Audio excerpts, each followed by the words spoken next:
Awesome, guys. Welcome to another episode of Between the Lines. I'm Donnie, District Manager for Zoomies South Chicago, coming to you live from Zoomies store number 229 on the south side of Chicago.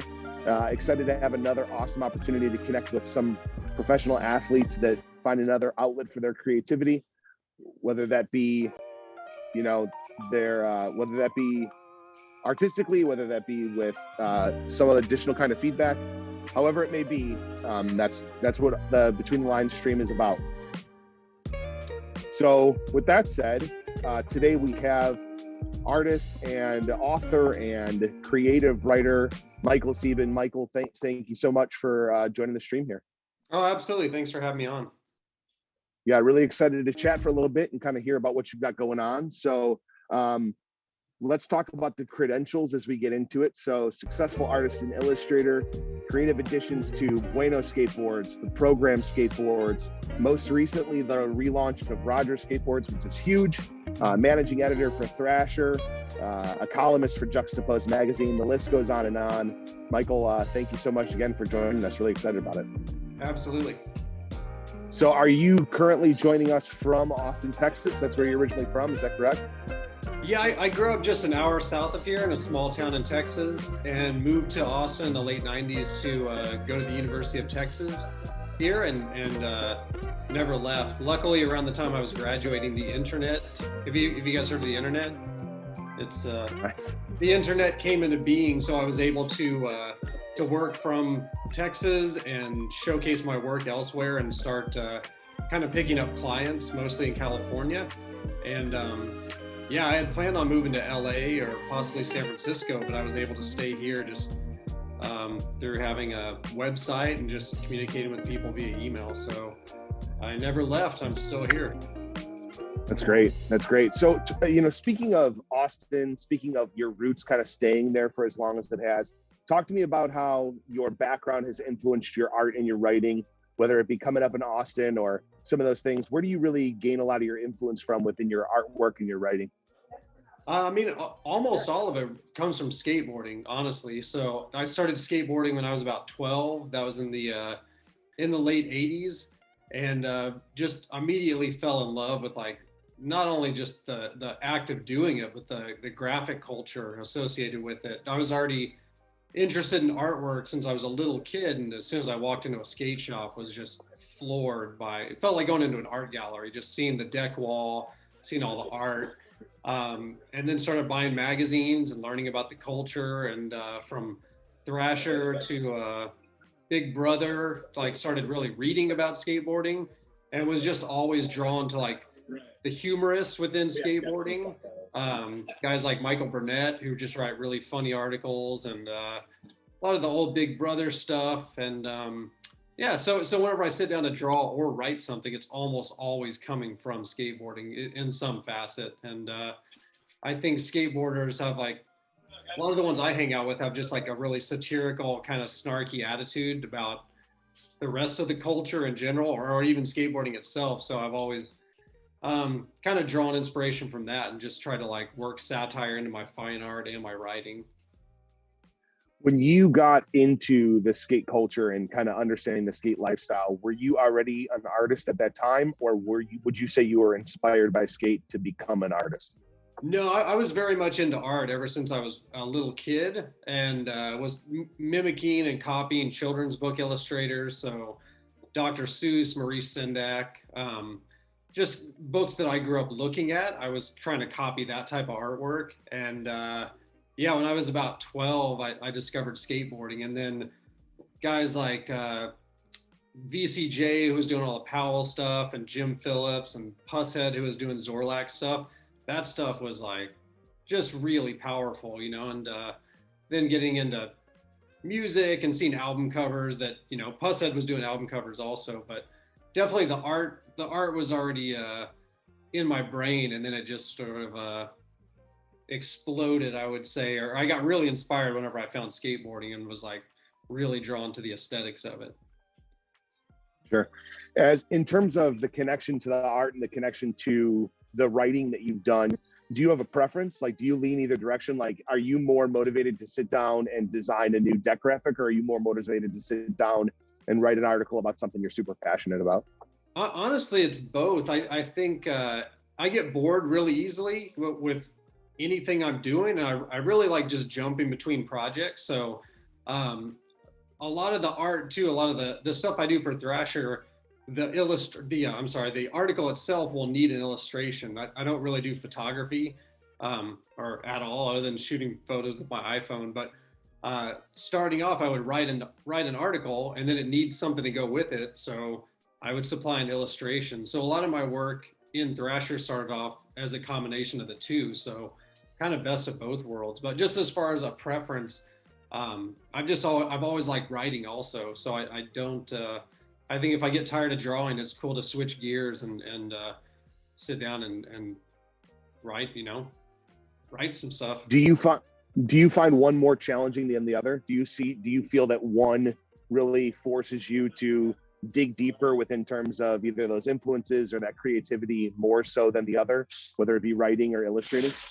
I would think I think drawing probably came more naturally to me than writing, but I've spent so much time working on writing that I've gotten better over the years. So at this point, I think I feel like I've got my chops fairly up in both arenas, but definitely writing is not anything I've studied or I'm fully self-taught, other than just taking like beginning English classes in college. So I haven't really studied creative writing, did not go to school for journalism. So it's kind of just through reading, you know, and trying to like decipher what I like about things I'm reading and then incorporate it into my own writings.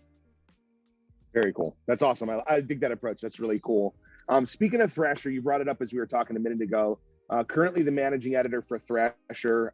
I believe currently still in that role. Is that right? Yeah, that's correct. Yep. So with Thrasher since 2003. So we're talking 17 years of almost 18 years of skate, watching skate evolve, watching illustrations evolve, watching deck shapes evolve. What would you say has been some of the craziest transitions that you've experienced in 18 years of being with Thrasher and seeing that kind of grow over the years? I mean, to me, and I think about this a lot, to me, I started skateboarding obviously well before I started working for Thrasher, but I've been looking at skateboarding magazines since the mid 80s. But whenever I go back and even look at old Thrashers, and I wasn't working for the magazine at this time, but it's crazy to me how rapidly skateboarding changed from the late 80s into early 90s. And then I feel like since then, there haven't been just huge radical shifts. So I think if anything, it's been like, for me actually being a part of it though, it's just watching like just how outlandish and like how crazy and technical skateboarding has gotten during that time period. And it almost feels like we hit a point where it's starting to be dialed back a little bit, where you're seeing like a lot more low impact type of stuff, ride on grinds, stuff like that. So it's interesting. I think skateboarding, like life itself, is reactionary. So things go super far one way, then they start going back the other way. But just as far as what I've been witness to, it's if anyone who's been skateboarding for the last 20 years would know, it's just like the entry level for a pro 20 years ago to now, it's insane, just like how technical and just how dangerous it's gotten almost for if you're a street pro.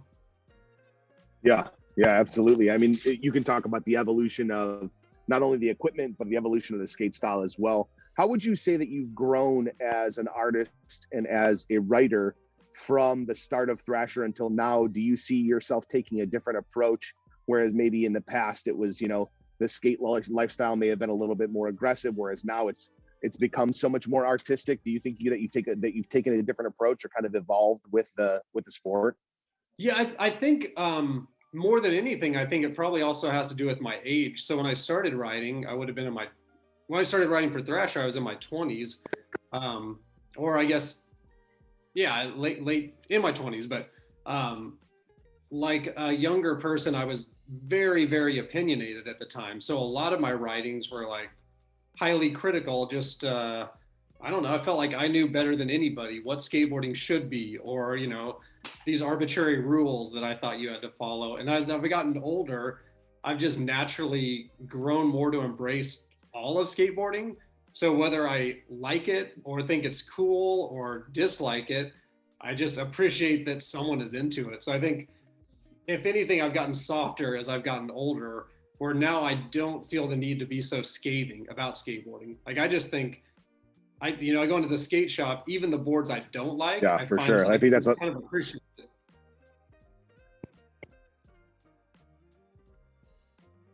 I think we might be glitching a little bit right here. Can you still hear me, Donnie? Oh yeah, I can still hear you. You're jumping back in. Yeah, I appreciate the heads up. Yeah, I think I've got you connected again, so we're good. Okay.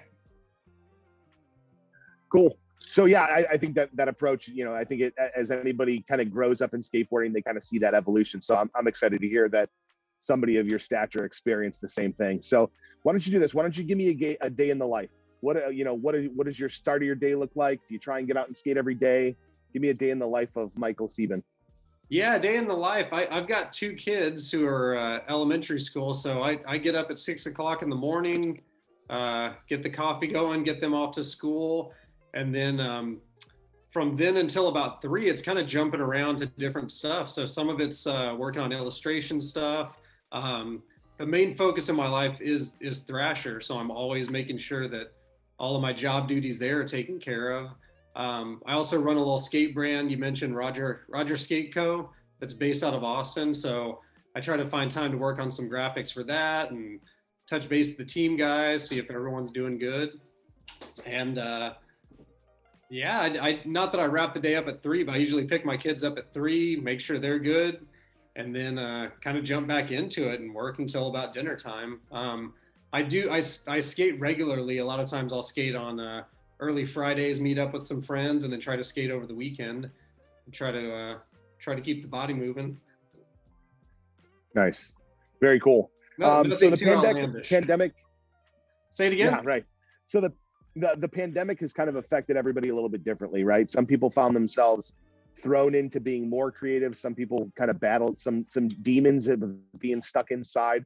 What about yourself as far as the pandemic? Did you find yourself more productive, whether it be more writing or more illustrating, or did you find it more challenging to be motivated through those times? I think, I mean, it's been going on. I feel like we're still in the pandemic, so it's like Totally. kind of gone in waves. But for sure, one thing that when we were stuck in the house for months on end, I got my bike out of the garage, which I would ride here and there, like ride to the convenience store. But I started going on bike rides to specifically look for skate spots that I would drive past.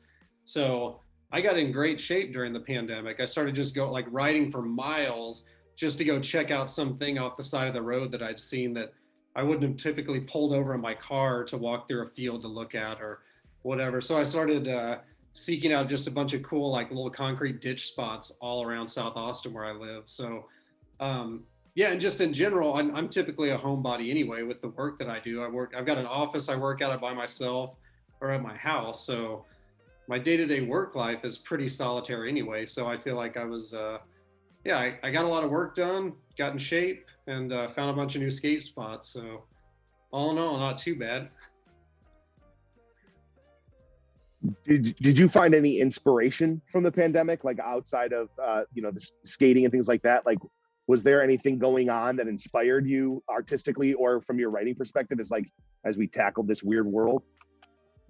I don't know if I was necessarily that's a good question, but I don't know if I was necessarily inspired by it. I think it put a lot of things into perspective though.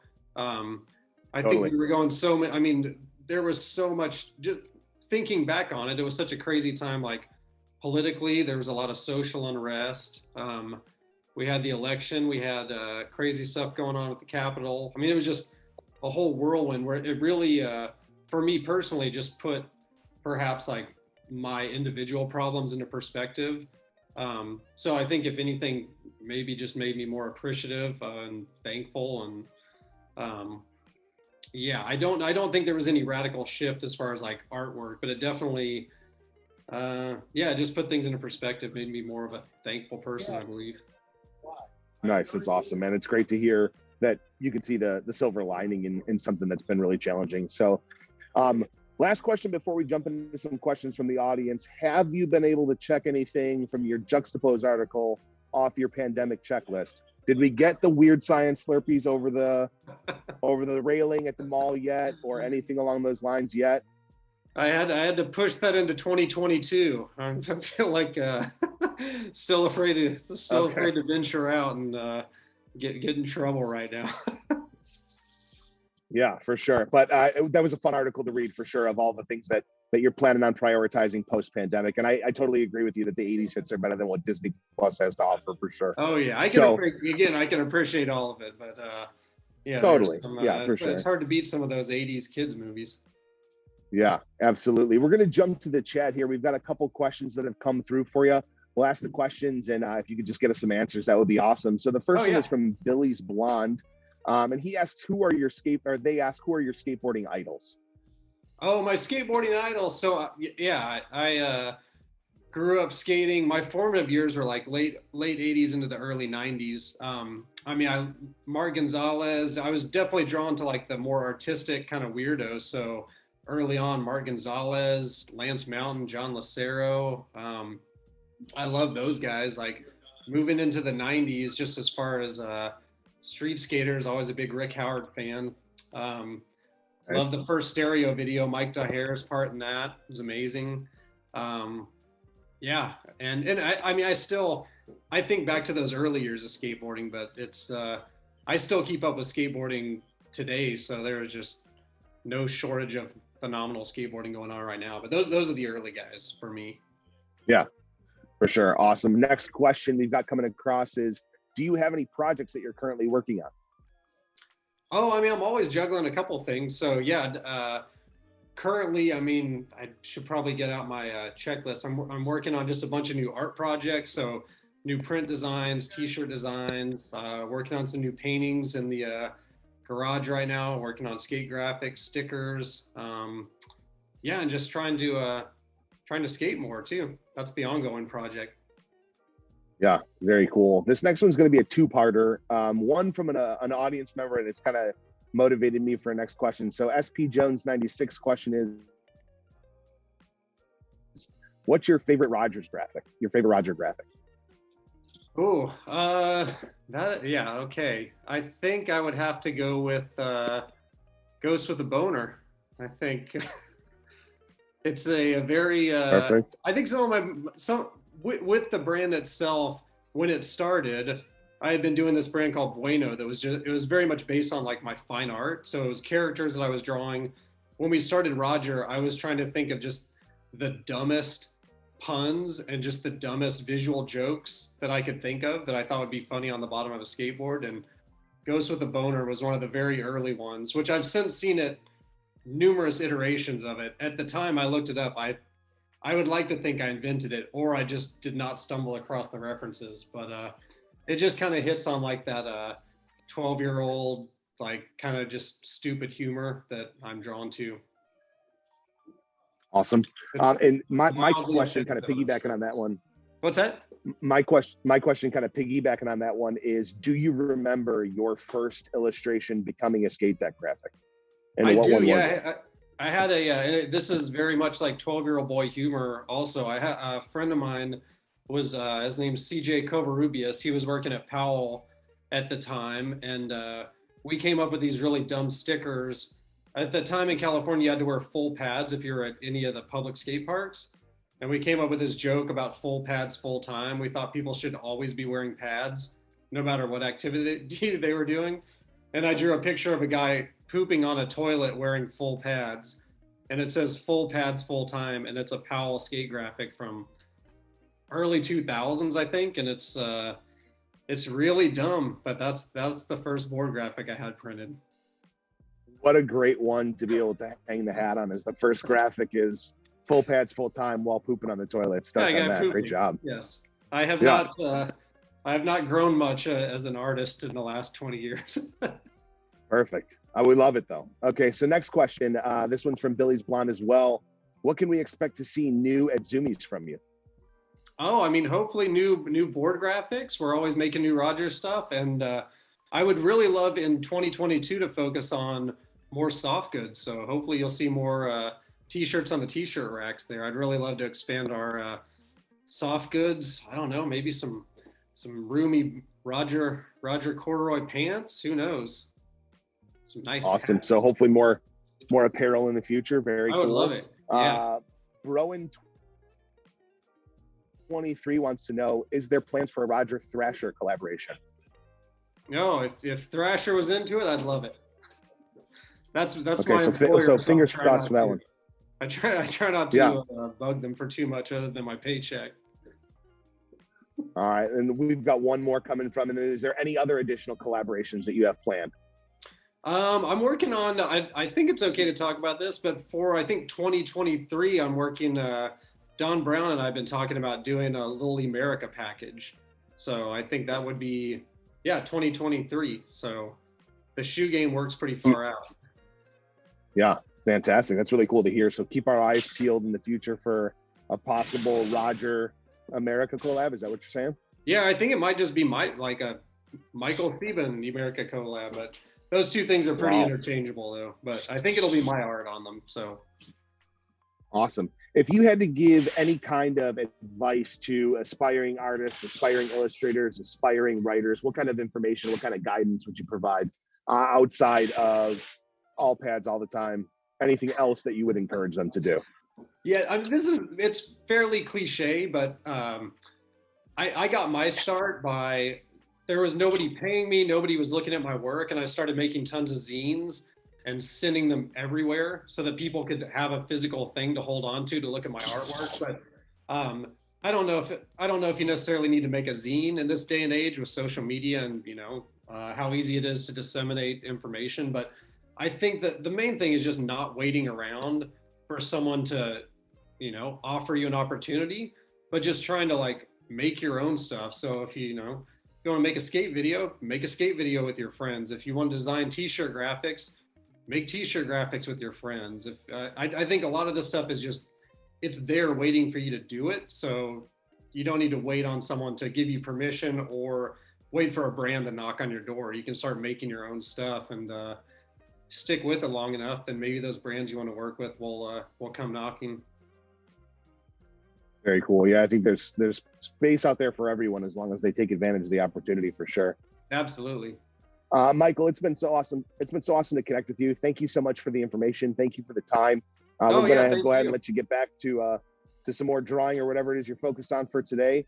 Again, this is Donnie, DM of South Chicago, in store 229 in Chicago Ridge, Illinois, signing off for another episode of Between the Lines, and stay tuned to the Zoomies Twitch for hopefully more streams like this in the future. Thank you again, guys, so much for everything. We'll talk again soon. Thanks, everybody.